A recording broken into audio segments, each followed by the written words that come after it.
Hello, how you doing? Okay, this video I want it to be really short. This video is about the antagonists of transgender people. Really quick, why do they do it? Why do they do it? What's really going on? If they wanted to accept this, that they could reinterpret the scriptures like they do other things. They want to eat meat. And so they're like, oh, well, Jesus came to do away with the old law and things like that. Why didn't he do away? When he did away with the old law, why didn't it include the murder transgender people part?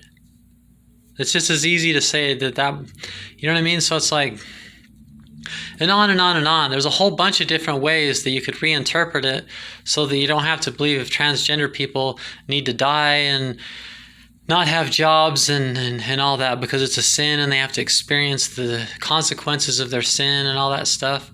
What's really going on? If you can tell something's going on, that it's really beyond what you think, because if you look at them, they're like all, we gotta get those guys.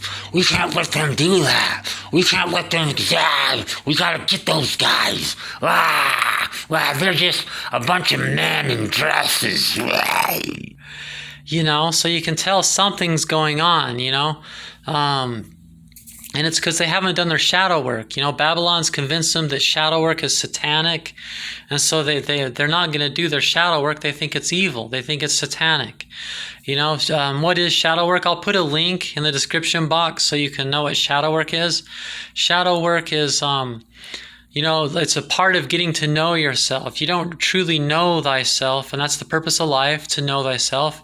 You don't truly know thyself until you've done some shadow work, till you know a thing or two about your shadow. Okay? So the truth is, it's kind of like, the people that hate gay guys and they beat them up and all that, then later on you find out they're actually gay or bisexual themselves. It's because they didn't do their shadow work. They're either gay or they're in their shadow. They have that tendency, or there's some, and we know this. It's common. Everybody says the only reason people hate gay guys is because they're actually gay, and everybody giggles. I've seen that everybody knows that. Well, it's the same thing with transgender people, really. The people that hate us, because most people don't, or they don't care. They don't hate us with that much energy and that much force. Why are they looking at us and filling their heart with hatred like that? It's because they have things inside. They're probably jealous. They wish there's something in them that wish they could do that too. But they can't because it's their religion, and so they think they need to stop everybody else, because if they can't do it, no one can, and it's a sin, and there's only with ego development and developmental psychology, and with maturity and getting through knowing thyself better and thy shadow and all these things, one through this type of maturity knows better than that, would recognize that these things are going on, and that they, people that are immature like that, they think that the things they think and feel are the same as everybody else. That's why babies cry. Babies cry because they don't know that everybody's separate. They think everybody's the same person. So when they're hungry and they cry real loud like that, like an adult would. If you're hungry and you're crying at full volume like that, everybody be all, who's that adult? Why would they think they get to take up that much room? But when a baby does it, you expect that. Why do babies take up that much room? It's because they don't know that we're all separate. They think that we're all still one in the mother's womb, and it's the same womb, and everybody's from the same womb, and they haven't separated things out in their mind, in their understanding of things. So that's like a tendency way, or it's supposed to be something that we go through early on. If you're maturing along and maturing and developing along like a healthy person is supposed to, you get to know yourself, and you make it through these things, and it doesn't ever turn into that. So it just shows the lack of maturity in the leadership positions in churches and high places, that you don't have to be mature. And like, you just have to be, in the past you had to be related to the king or chosen by the king. It wasn't based on your maturity or your intelligence or your gifts in that area.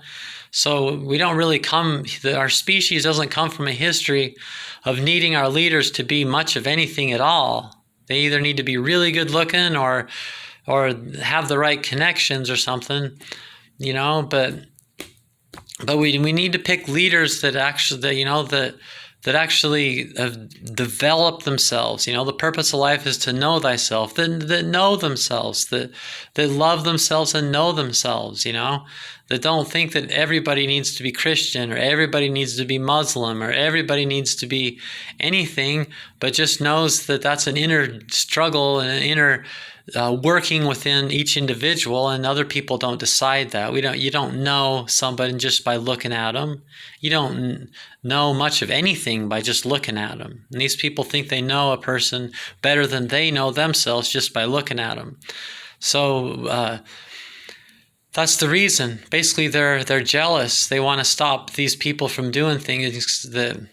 It's like the same thing with cannabis and stuff. They're like, oh, why should people, if we legalize cannabis, people are just going to be doing it. If it were legal and they want to do it, they would just do it then. Well, why shouldn't they be able to do the things they want to do? Morality policing is a bad idea. Laws need to be based on whether something's being stolen or someone's, protecting property, protecting safety, and protecting children. And laws need to be about things in the bigger picture and not from the perspective of such immature minds.